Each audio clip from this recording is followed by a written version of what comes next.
Good morning. The Committee on Transportation, Infrastructure, Lands, Border Protection, Veterans Affairs, and Procurement calls this public hearing to order. It is now 9 a.m. Friday, March 11, 2016. I'm sure the other senators will be arriving here shortly. If not, they're watching the hearing from their television in the office. The purpose of this public hearing is to receive testimony on 4 bills. The first bill is Bill number 268-33, introduced by Senator Tony Ada. It's an act to authorize a commercial lease between the Department of Land Management and the Dededo Payless Supermarket for use of a portion of the Dededo buffer strip. The second bill is Bill number 272-33, introduced by myself, and it's an act to authorize Himagalahing Guahan to sell portions of Lot 554 and 553 in New Agana to deposit the proceeds of the sale in the Chamorro Land Trust Infrastructure and Survey Fund. The third bill is Bill number 273-33, introduced by myself, and it's an act to amend Public Law 28-101 relative to the Department of Corrections Protective Zone and the ownership of Lot 5400-R6 in the Municipality of Mangilao. And finally, Bill number 274-33, and also introduced by myself, which is to add new sections to Section 61-103. In short, it has to do with the applications for wireless telecommunication structures and the requirements requiring it to come under the Land Use Commission regular review procedures. Notice of this public hearing was provided to senators, stakeholders, and the local media and published in the Guam Daily Post on March 3rd, 2016, satisfying the 5-day notice, and March 8th, 2016, satisfying the 48-hour notice. This public hearing is also being broadcast on local television. The committee will continue to receive written testimony until 5 p.m. on Friday, March 18th, 2016. Please address testimonies to Senator Thomas C. Ada, chairperson of the committee. We'll start with the public hearing. We're supposed to have Bill 268-33, but I'm going to bypass that until the sponsor comes here so that he can introduce his bill and basically be present for the hearing. So we're going to go ahead and move on to Bill number 272-33, which is a bill to authorize Himagalahing Guahan to sell portions of Lot 554-1 and 553-1 here in New Agana and to deposit the proceeds for the sale into the Chamorro Land Trust Infrastructure and Survey Fund. Signing up to provide testimony. You going to provide testimony? Okay, it's Mr. Michael Borja, Director of Department of Land Management.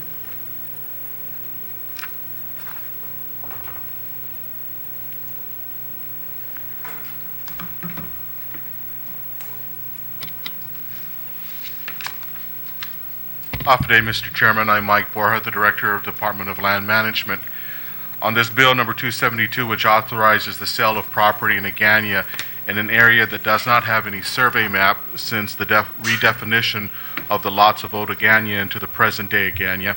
And as a result, the 2 maps that should be referenced in this bill are listed below in my written testimony, and these maps shall be the basis to determine the actual lot size and dimensions. Did you turn in copies of your testimony? Yes, I did. Yes. Sorry, go ahead. Please proceed. Additionally, the following conditions are necessary for the purchaser to accomplish the sale of land that's to be concluded. The purchaser shall survey the properties and the land registration survey map shall be approved and recorded at the Department of Land Management. The recorded land registration survey map shall determine the true size of these lots, and this recorded land registration survey map shall be used as the basis for determining the fair market value of the two lots. The services of the surveyor and appraiser shall be paid by the purchaser. And finally, pursuant to Public Law 3390, I did list what the specific account number was for the Chamorro Land Trust Infrastructure Fund for the sale of government lands. Okay, and these conditions, these are all pretty much already expressed in law? For example, the responsibility for who's gonna pay for the services of the surveyor and the No, appraiser? not necessarily. Not necessarily? No. Usually when we do these things, we request that the purchasers, like when they buy a bull cart trail or anything like that, that we request that the purchaser has to make spend the money to do the services. No, I understand.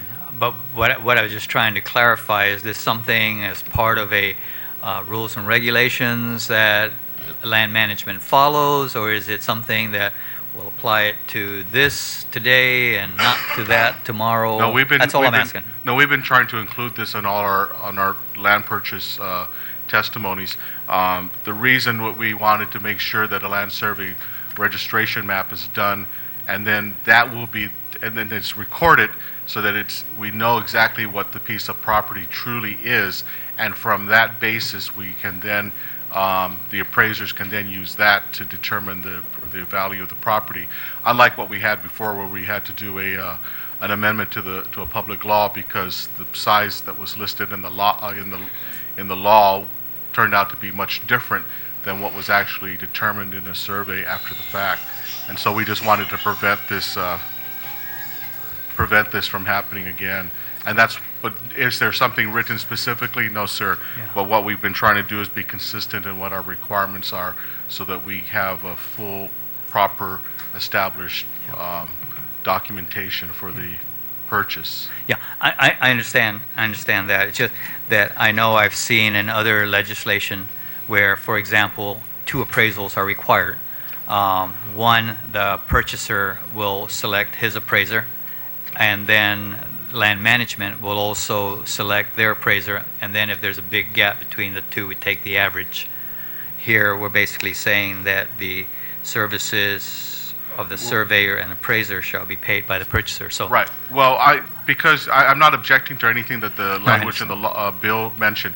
It specifically identified a section of the law and the rules, the standing rules for this legislature on the appraisal as the basis for the appraisal. So that I have no objections about. That would be the process then, without me specifying, getting 2 appraisers and the average of the 2. I didn't make any mention. I'm just saying that in accordance with that, with the standing rules for the legislature as mentioned in the bill, then they would be the responsible party for taking care of the costs. okay, good enough.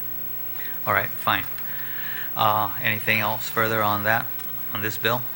No, and the reason I wanted to include these other maps is that the exhibit that you had, really wasn't. It was more of a sketch, and then even with these actual maps that I included, which are the only documented recorded maps of this area, it's quite. It's still very vague. Because it shows what the old lots used to look like overlaid over what the new lots should be, and then we also determined that those 2 lots are in fact owned by the government of Guam. Okay, great. All right. If there's nothing more to add, then we'll consider Bill 272-33 as having been duly heard. The next bill on the agenda is Bill 273-33, which is an act relative to the Department of Corrections Protective Zone and the owner of Lot 5400. Signing up is Mr. Michael Borja, and is Ms. Lanes here? Okay, did you want to give testimony or? No, okay, fine. So, please. Again, good morning. On Bill number 273-33, this proposed amendment to Section 3 of Public Law 28101 deletes who is responsible to conduct the appraisals, then adds that the Director of Department of Land Management shall facilitate the land exchange. This section needs to clarify who is responsible for conducting and paying for the appraisals of the private and government lands to be exchanged. Furthermore, if the Department of Land Management is responsible for paying any part of the appraisals, the bill should also include a source of funding to pay the government's share of the appraisals. We estimate that cost of the appraisals will be approximately $4,000, and it should be appropriated to the Chamorro Land Trust Commission for this specific purpose. That's all I have. Okay, thank you very much. There's being no other testimony, then we'll consider Bill 273-33 as having been duly heard. We'll go on to the next bill. Is Senator Tony on his way? He is, okay. I'm not going to hear the bill until he's here. Okay, Bill 274-33, which essentially, in a nutshell, what it does is it's going to require the construction and installation of wireless telecommunications structures to come under the purview of the Guam Land Use Commission regular review process. The current process right now, based on an executive order that was issued by the governor then 15 years ago, was that the telecommunications companies can go out there, get a permit from DPW, and the language of that executive order is that DPW shall issue the building permit. Go out there and build it, and then the communications companies have, I believe, 30 days to go to the Land Use Commission to get permission to do it, and it doesn't have to undergo any kind of public hearing notice or public hearing at all. And so as a result, we've got at least recent incidences where people come home from work and lo and behold, they find a telecommunications tower in the next door lot and had no clue. But afterwards, the Municipal Planning Council does a public hearing after the poll is up. So what it's going to do now, this bill does, it's going to require that at least we go through that protocol where the telecommunications companies are going to be required to at least put out a notice to the public and go through the regular Land Use Commission process. Having signed up, I'm going to go ahead and start with Mr. Borja. And then the people that have signed up are, what's his name? I want to say Jared German? Okay, so you're going to give oral testimony? No, you're not, okay. And then I have Steve Carrera. Okay, please have a seat. Mr. Dan Tadinko. Mr. Richard Yu.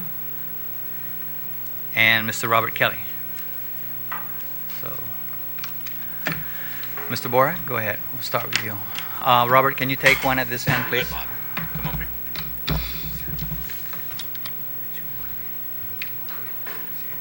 Oh, we had also Wati. Yeah, so if you're going to give oral testimony, okay, so you can step forward. Okay, go ahead. Mr. Borja, we'll start with you. Good morning again, Mr. Chairman. I'm Mike Borja, the Director of Land Management. On Bill number 274-33, it appears to impose a multitude of requirements for practically every wireless telecommunication structure.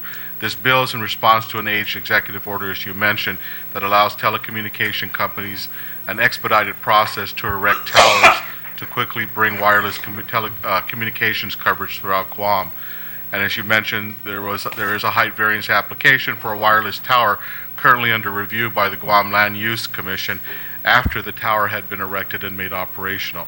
While in normal circumstances, the height variance request would have preceded the building permit, and Executive Order 2001-36 permitted the contrary. This bill would require a conditional use permit from the Guam Land Use Commission be obtained for every wireless telecommunication structure. We believe this impedes an entire industry by imposing unnecessary permitting. The more practical step would be to rescind Executive Order 2001-36 and restore the process of obtaining a height variance permit for structures exceeding 30 feet before obtaining a building permit. If the current established guidelines are used, it would require a height variance application be publicly heard and allow the affected community to provide comments on the variance application prior to the installation of a communications tower. On March 3rd, 2016, the Department of Land Management formally requested the governor rescind Executive Order 2001-36, and we are expecting it to be rescinded shortly. And with this executive order rescinded, we believe this bill may be unnecessary. Thank you. And if the executive order is not rescinded?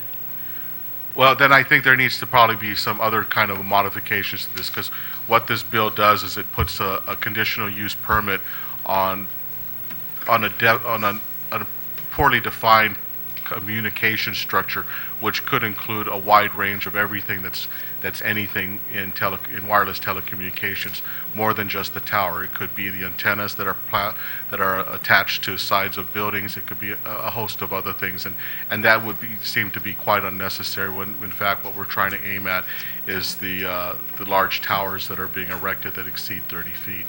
Okay, so putting aside for the moment, then the fact that a request or the governor's office is looking at rescinding that executive order was issued in 2001. Is it the position of land management not to be in support of Bill 274 as written? Correct. Okay, fine. Okay. Okay. I'm going to go ahead and go to, thank you very much. I'm going to go ahead and go to the top of the list, and I guess the top was Wati. Yes, so please go ahead. Good morning. I will support the Bill 27433. There's a lot of problem going on now. Before, they just take it for granted, but there's a lot of situation. They're already too much. I call it too much because my example is they don't even look that the land that they build, there are 4 owners. Okay, address the chair, please. Yes, there are 4 owners. I go vacation, the last time I saw the land, September 2015. Then I came back to Guam, November, and there's the pole already. Not even a single word that they're gonna build. They don't inform me. That's too much for the old bill, or what, for the old executive order. Was it on They your can do property? it or in your property. They can, sorry. Was it on your property that the pole was built on? Next to it, there are 4 owners. 1 land title. They don't even look for the land title. They said if they can only look for the land title, they can see right away there's 4 owners. I don't think they look on it because they don't even concern. In Chalan Koda, I went to land management. They cannot give each individual title because it's under agricultural yet. That means we're co-tenant or co-owner. Why one guy just permit the cable company to erect that tower without any concern by the co-owners? So that's my concern. We need your law because it's getting too much. It's not for us. I'm getting old. It's for the future of my grandchild.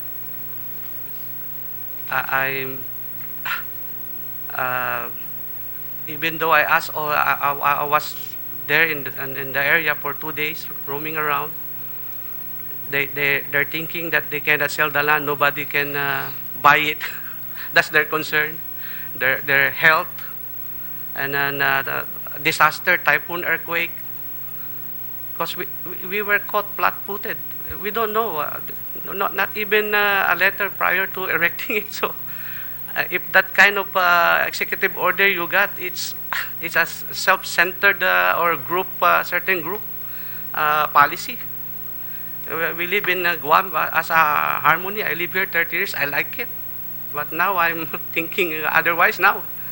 If this will not be changed, this kind of executive order, then we're not living in a paradise. Just like GBD said, Guam is a paradise island. Live under the sun, and now under the radiation. So we need to change it. Thanks in your behalf, Senator Tom, that you have that kind of idea. You're really for the people. Thank you. Whereabouts is this place that your property is, that the pole was constructed? Chalancoda. Chalancoda Machanao. Machanao. Okay, fine. And the property is jointly owned by 4 people. Yes. Okay. And as far as you're concerned, you never were consulted and you never gave your permission. Okay. All right. Great. Thank you. One more. Yes. If I'm a self-pity centered individual, I just gotta go to the other owner, Mr. Balmeo. I just gonna go to Docomo, buy my land, and forget all the people. But I'm not like that, because all the neighbors are complaining. So I said, okay, let's do whatever we can. Until I die, I will not permit the tower. Go ahead and proceed. I will petition it. I will lock myself here. Hunger strike if that one cannot be put out. Thank you again. Okay. Thank you very much, Wati. Mr. Steve Carrera. Good morning, Senator, and thank you for the opportunity to comment on the bill. We recognize the necessity to balance the competing interest of the landowners like this gentleman, and as well as the need to create public infrastructure to serve the overall community. From our perspective, the best policy is to be a good neighbor and to try to work in advance to work these things out so they don't become a problem. Sometimes that doesn't happen. We were not involved in this particular situation, but I think you have to. It's always never in my backyard, but you have to balance the interest in providing effective service to the community, which we all strive to do. As Director Borja suggests, that if the executive order is rescinded, it would probably obviate the need for the bill. But our particular concern was that it seemed to be overreaching in the sense that it would could be. I read it broadly to include it would prohibit anything, even if we put something on a building, which is more often the case than constructing a tower. And we would like to see that it be limited to, say structures, monopoles over a certain height, and also impose some time requirements for approval that if, a permit is requested from the land trust and it's not heard upon or acted or denied, that it be considered approved until further actions. Because oftentimes people, the public demands service, and if we need to put a site in a location, then it can't take up, too long to put that in there, especially when all the companies are willing to make that investment. And but like I said, the best policy is for us to work with the surrounding neighbors. Okay. Thank you. Thank you. Well, first of all, let me just clarify. The bill does not prohibit anything. It just makes the construction of cell towers as a conditional use, which then will require basically having to go through that vetting process through the Guam Land Use Commission, notifying residents within the area that we've got a pole coming up to your coming up next to your $500,000 home. So that's basically what it does. But it does not prohibit anything, and it doesn't look at to impede the development of telecommunications on the island. Okay. Perhaps I use the wrong term by say prohibited. Just sometimes, we all know the way bureaucracy works, and just sometimes if it gets too hard, We just need to work that out, and I'm sure we can. Sure. Okay. All right. Thank you very much. The next one on the list was Mr. Tedinkle. And Mr. Carrara, you're representing IT&E? Correct. Okay. All right, Mr. Tedinkle. Good morning, Mr. Chairman, Senator Ada.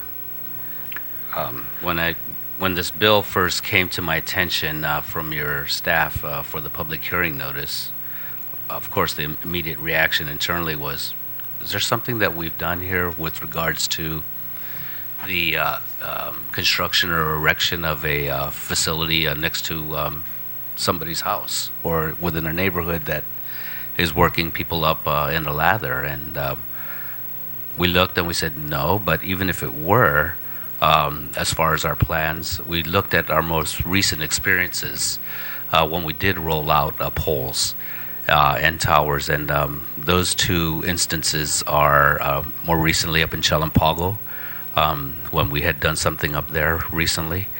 The mayor had called me up and he said, Dan, this is going through my office for myself and my municipal planning council to review and vet. I said, by all means, Mr. Mayor, we don't want the community to be upset with anything that we may do. We're sensitive to that. GTA has been around for over 60 years, so we're married to this community. So he asked if we could have a public hearing. I said, by all means, you do what you have to do, and we'll explain and inform the surrounding residents what we're doing exactly for the benefit of not only them in the surrounding area, but the benefit of every wireless user that comes in and around that particular sector. And we did, and they appreciated that. Not everybody was very happy, but ultimately when we explained to them what it was, all the answers were provided the best that we could. And we did the same thing similarly up in Dedido when we fixed a tower next to the big operations center that we have up there next to the flea market, which GTA leases from the government of Guam. And we take into consideration all the surrounding residents, and in addition, we have to always take into consideration all the other regimes that we have to contend with, whether it's NEPA requirements with EPA, whether it's FAA with the viewshed requirements that we have to contend with, whether it's the State Historic Preservation Office, and of course, the surrounding residents. Again, we want to ensure that there's no impediment here for the obligations that we have. We're the carrier of last resort, and in some instances, we're not able to provide fixed landline services to residents, but we're required and mandated to provide voice services to people out there. So in the alternative, on occasion, we look at rolling out wireless services in particular areas where people just cannot. It's too cost prohibitive for us to provide wireline services, whether it's a Manunku out there near Narindu, who needs his or her phone to call 911, which brings into other considerations, which I had noted to you, that when there's a next-gen rollout here for E911 services here in the community, I think that there's a mandate for all of us to have as much ubiquity with regards to all of the telecom providers to ensure that all of their providers who are using wireless services are able to call 911 or have data services available to be able to call 911 in the event of an emergency. So there are some considerations that we would hope that the committee take into account. Mr. Carrera also noted as well that there may be a need to narrow with regards to the definitions here as far as a wireless structure. We affix what are called remote radio heads. You'll see them on occasion. They're panels on the side of a building. They aren't necessarily structures that are monolithic. 100 feet high. I understand, if there's going to be a 100-foot pole that's planted right next to my property, I'd want it to have the opportunity to go ahead and find out what it is. But on the other hand, there's a need to narrow the definition here with regards to how this is going to go forward, if it does go forward. And, we're certainly willing to sit down with the committee and work with the committee to ensure that there's a bill and ultimately legislation that benefits the entire community, not just the users and the providers, but also the surrounding residents. Thank you very much, Mr. Tydinko. I appreciate that. And again, what it comes down to, the bill is just wanting those who are putting up the structures to be neighborly. And we're not, the bill doesn't seek to change in any way how you guys construct or install your poles. It's just be neighborly. Mr. Kelly. Thank you, Mr. Chairman and Senator Atta. I'm kind of in a unique position here because part of the reason for the executive order was the Telecom Act of '96, which I represented Guam and Washington on. And in fact, the executive order under discussion now was drafted by myself. So, Kind of figured. surprise, right? I do not represent any single carrier here, but my company has or does business with every one of them in various ways. So I think we have a reasonable, broad, and level playing field view of this. And a lot of this has to do with some of the competitiveness in services. If we go back to '91 when this was written, there were applications stalled over a year in the Land Use Commission. At that time, we had 5 carriers that were emerging. We had GTA at the time, a government company. We had Guam Wireless, Hafatel, IT&E, and iConnect.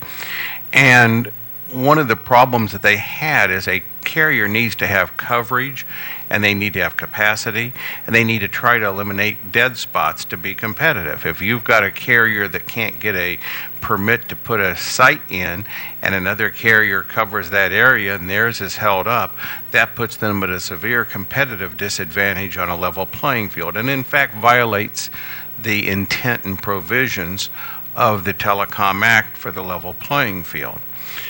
The Telecom Act does not, let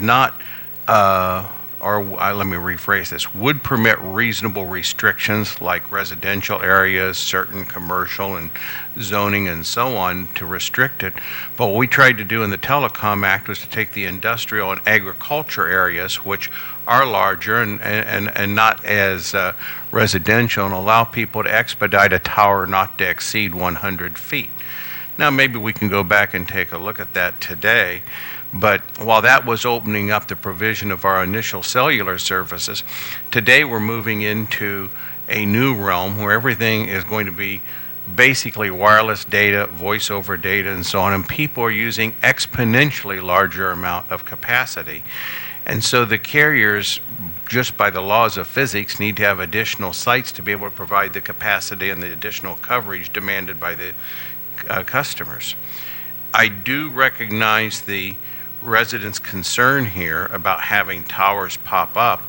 On the other hand, we have residents' concerns, as has been mentioned by Mr. Tydinko, that if somebody dials 911, no matter which carrier they use, they want to receive 911 and have coverage in the area. And if you've got an accident, somebody having a medical emergency, it's very important. And today, a majority of all 911 calls in buildings, outdoors, or what have you, are from wireless phones. And so the coverage of the wireless is really a public safety and also a 911 issue. I think there needs to be a balance here, and I've heard kind of a little bit back and forth where this covers.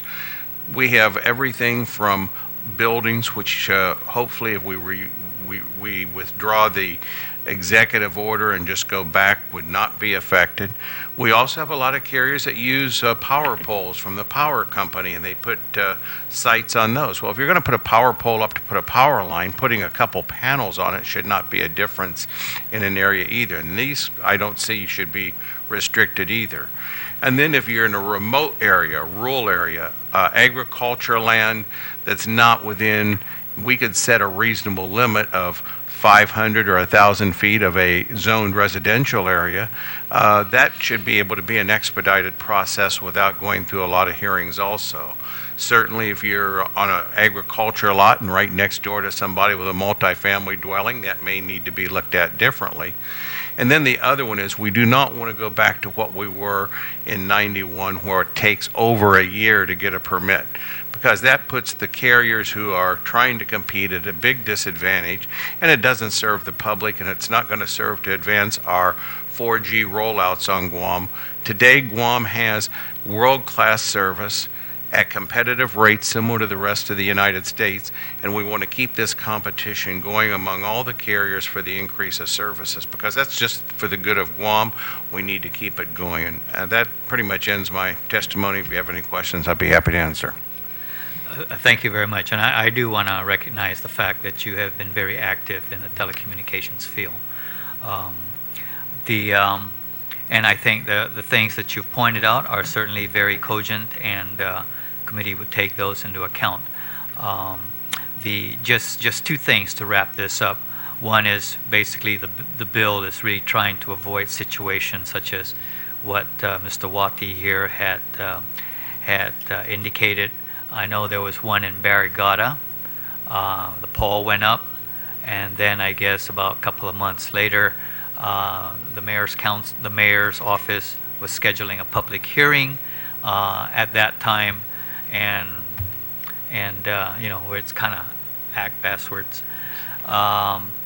The other part is I'm not convinced that in telecommunications, we just wake up one morning and decide, oh, we need to put a pole up. I mean, these things I'm sure have a planning range to it, such that the complying with the requirements for public notice and all that is certainly not going to be that burdensome. But I do agree that back when this executive order was put in, I wouldn't be surprised if that was the case where, I mean, there was at one time when the Land Use Commission could not meet quorum for, gosh, a long time. And so as a result, things got stuck. And I recognize that too. So, but I appreciate your input. I appreciate everybody's input. And thank you, Wati, for having the courage to step up and, voice your concerns. Did you want to have one last say? Yes, please. Okay. Thank you. I'm here not against future thing. We did cell phone. The thing is, if we only, let's say, prior to put the thing, antenna, whatever, how about company got money? If you can erect 5-story building, put it on the top. I think it's not like a pole next to your neighbor. It's ridiculous to look. Children playing, you just put pole with that antenna. It's not good to look. There's a lot in Tumon that you can see in the building. They cannot notice because the building is there. It's not the notice. They don't know the radiation. But it's okay. We need 911. Yes. The thing is, if we put amend to that executive order that you need at least 5-story building, or the one that eyesore to the eyes of the residents, either knowledgeable or not on that kind of antenna, it's like your law. I mean, yes, your law is friendly neighborhood. I'm not against you guys. It's good for our community. But put it in perspective, in a good neighbor way. We live here, an island. And in fact, I heard it needs 4 big towers. No need for those small pole to have a communication, in good communication. Big tower. Bigger than the Hyatt building. Okay. So, and more taller. Put it in a mountain. So that's what I heard. And again, thank you very much. I wish you consider what I'm saying. Thank you. We will. Thank you very much. Okay. Yes, sir. I just would encourage, if the bill does move forward, the two things be on there, and that is an exemption, as I had said earlier, if you have a reasonable distance from residential lots on agriculture land.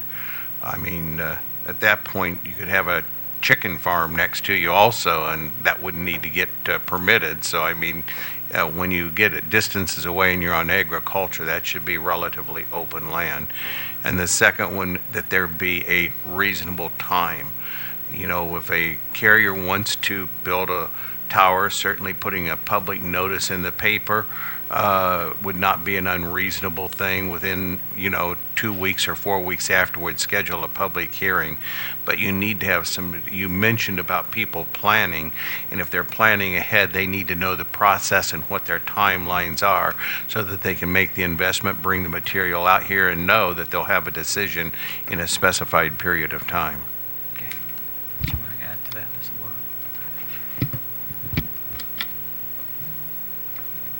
The process for going through these applications is already established in law, and it is done with we do it to the best of our ability.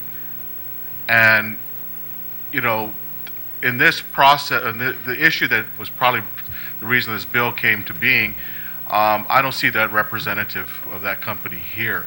And there is a level of corporate responsibility that should be in place when you do these kinds of things as well.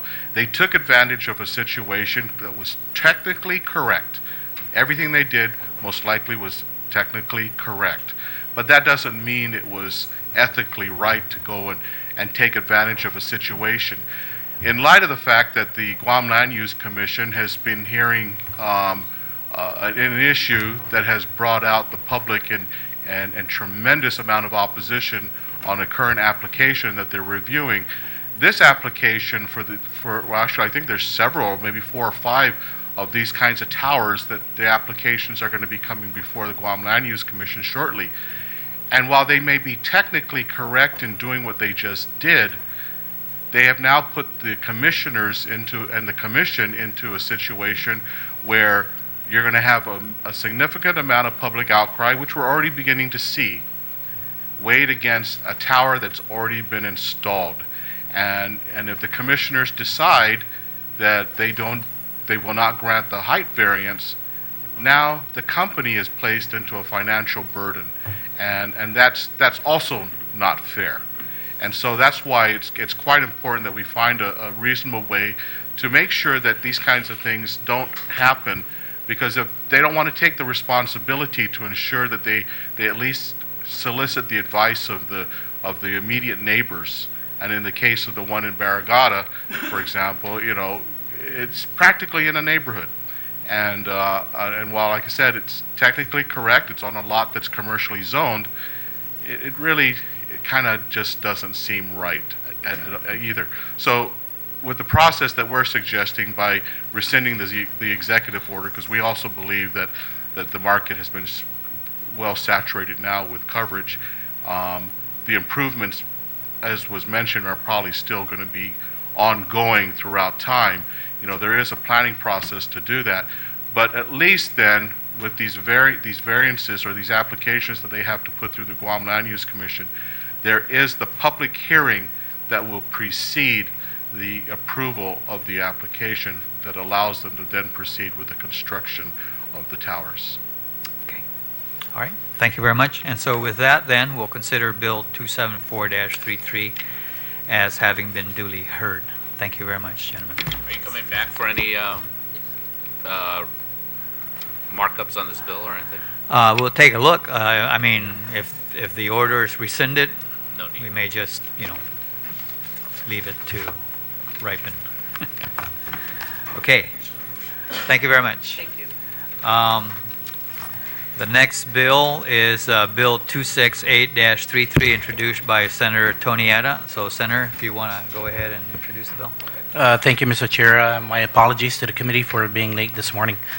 Bill 268-33 is an act to authorize a commercial lease between the Department of Land Management and the Dedido Payless Supermarkets for use of a portion of the Dedido buffer strip as specified in Title 21 Guam Code Annotated Section 68901. And what this bill does, Mr. Chairman, it allows the renewal of a lease of Government of Guam property in the Dedido Buffer Strip. The portion of the Dedido Buffer Strip that fronts the parking lot of the Dedido Payless was leased previously to Payless Supermarkets back in 2004, and at the time the approval process required a resolution between the Dedido Municipal Planning Council and also the approval of the governor. However, in 2009, Public Law 30-21 was enacted, and it required the legislative approval of all leases of government lands. And that's why this bill is, and that's the reason for this bill. Both the Dedido Municipal Planning Council and Payless Supermarkets would like to continue this lease for another 10 years, Mr. Chairman. Thank you. All right, thank you very much. So we have signing up Mr. Michael Borja and Mr. Mike Benito. Mike, you're going to give oral testimony or? No? Okay. Okay, all right. Mike? Good morning again, Senators, Senator Espaldon, Senator Ada, and Chairman Ada. I'm Mike Borja from the Department of Land Management. On Bill number 268-33, this authorizes a lease of a portion of the Dedido Buffer Zone to Payless Supermarket, and this authorization for Payless Supermarket is to once again lease a portion of buffer zone they had previously leased for the last 10 years. In accordance with the governing directives and sections of the code mentioned in this bill, the Dedido Municipal Planning Council approved the leasing of this area by a resolution and established the amount of the lease payments described as a percentage of the fair market value. And as intended by the law, this lease would directly benefit the municipalities of Dedido and Jigo. Two of the necessary elements for the lease are included in this bill, which are the survey map and a favorable Municipal Planning Council resolution. Upon enactment of this bill, the lessee would have to provide the necessary appraisals to determine the rental amount of the lease so we can prepare and execute that lease. The Department of Land Management recommends that Bill number 268 be favorably reported out of committee and passed at the next session of the legislature. Thank you. Thank you very much. Did you have any questions that you want? Okay. I just, I had a couple of, Senator, did you have any questions? That you? Thank you, Mr. Chair. Mr. Borja, the law that was recently enacted concerning commercial leases, is that applicable to this particular piece of property? You know, there's a specific discussion for the Dedido Buffer Zone that doesn't even fit into that category. This piece of land was given for the municipality of Dedido and Jigo to operate as needed for revenues, as a revenue source. So no, this does not fit into it hasn't been given over to the CLTC. It's still government Guam land under the authority of the Dedido Municipal Planning Council. I think it was established in the 21st legislature, which basically dedicated the buffer strip, made it available for leasing, and the proceeds, 2/3 of it will go to the Dedido Municipal Planning Council, and the other third will go to Jigo. Oh, to Jigo. Okay. Yeah. Okay, and the reason why I had asked that question is because I noticed that in the resolution, just as a quick view from the Dedido Municipal Council, they approved a 6% of the appraised value, and I think in the law for the commercial leases, I think it was 9%, 10%, something like that. 10%, but the law for this buffer zone sets up a parameter, a spread of what the potential lease potential could be, and it would be a matter that they would have to negotiate with the persons who want to lease. They make that. The land management doesn't have anything to do with this. It's the Dedido Municipal Planning Council that creates the amount of the percentage. Okay. Thank you. Thank you, Mr. Chairman. I just want to note a couple of things. I was comparing this particular bill with a bill, I think it was Public Law, I want to say 31 something, it was in 2011, which did the similar thing for the Macheche Development Plaza or whatever, just further down the road. And you compare the two bills, and word for word, except where it said Macheche, it said Payless. But where the two differed was that in that public law which approved and authorized the lease, it moved to adopt or approve the lease, which was an exhibit to the bill. And in that, at least we knew what we were approving, how much the rent was going to be, how long is the term, and all that. This bill simply says you are authorized to lease, but we don't know what the terms are. And so for all I know, it could be the rental could be whatever percentage of a land appraisal that was done 10 years ago. Something similar to like the municipal golf course, where the lease was renewed at a land value, a land appraisal 25 years ago. So, and I had asked that when I first saw a copy of the bill, was where is the lease that we are approving? Well, I don't think that it's proper for the government to obligate or require a potential lessee to expend money on appraisals to determine an amount that he should be paying should that lease not be granted. You're going to ask them to pay for the appraisals, which is at a cost. And if a survey was required, which in this case it's not, you're asking them to do something before they even get the authorization to have the process. And you're asking the legislature to approve something that we know nothing of. I'm asking you to authorize that a commercial lease be permitted, and that the lease conditions are set by the law of what it has to be. And that's what we're already doing.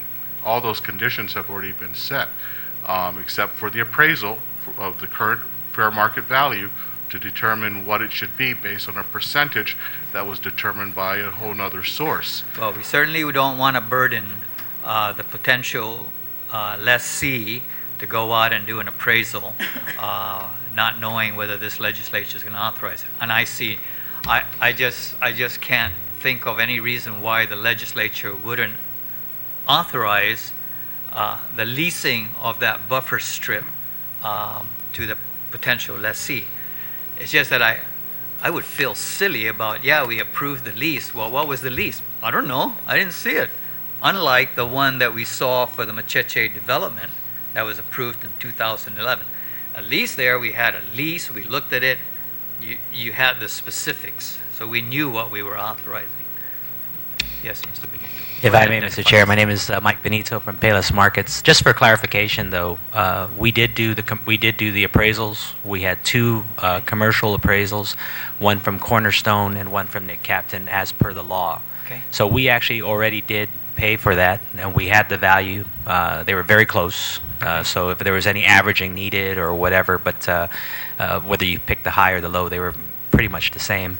And then it's the 6% of that. So to make it, if there's a need to add that lease, we were more than happy to look at it, use the current lease that we have, but we already have the values. The appraisal's done. We actually paid for it. It's done already as per the law, and I believe the municipal council has the authority to set the percentage of the value, which they did in their letter, so that could be attached as well. So if there's anything that needs to be changed, maybe just an addendum where you can add that to your legislation where we can put the lease in now that we've done the valuation as per requirement.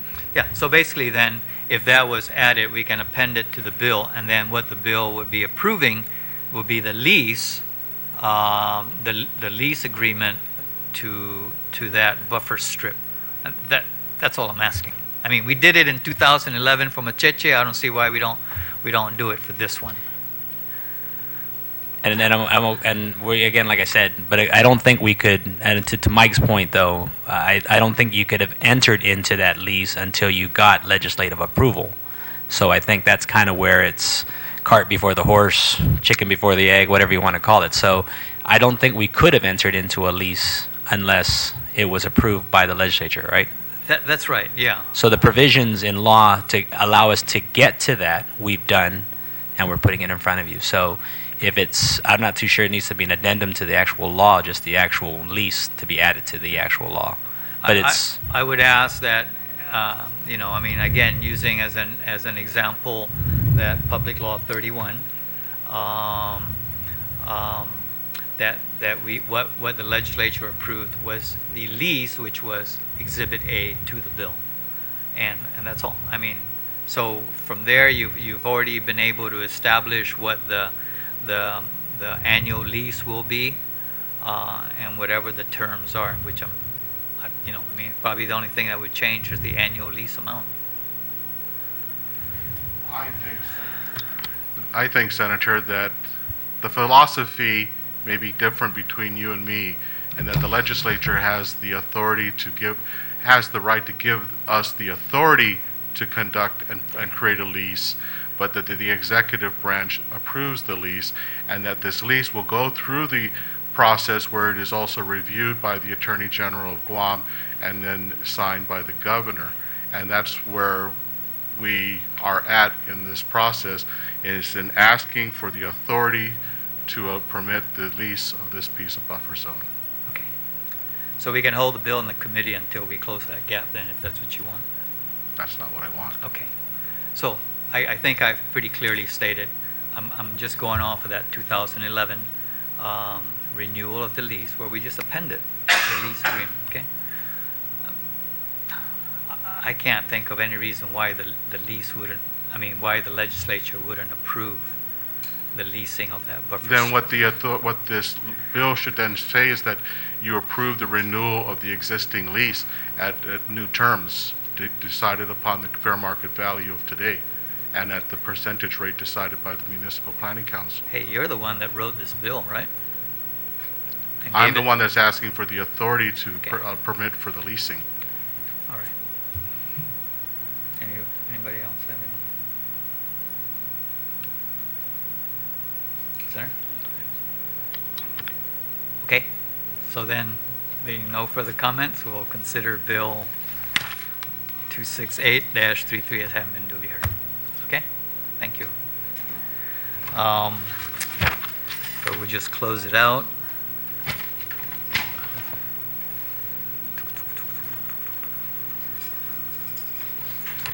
That's it. Okay, so the Committee on Lands adjourns this public hearing. What the hell is he? Want to sit here?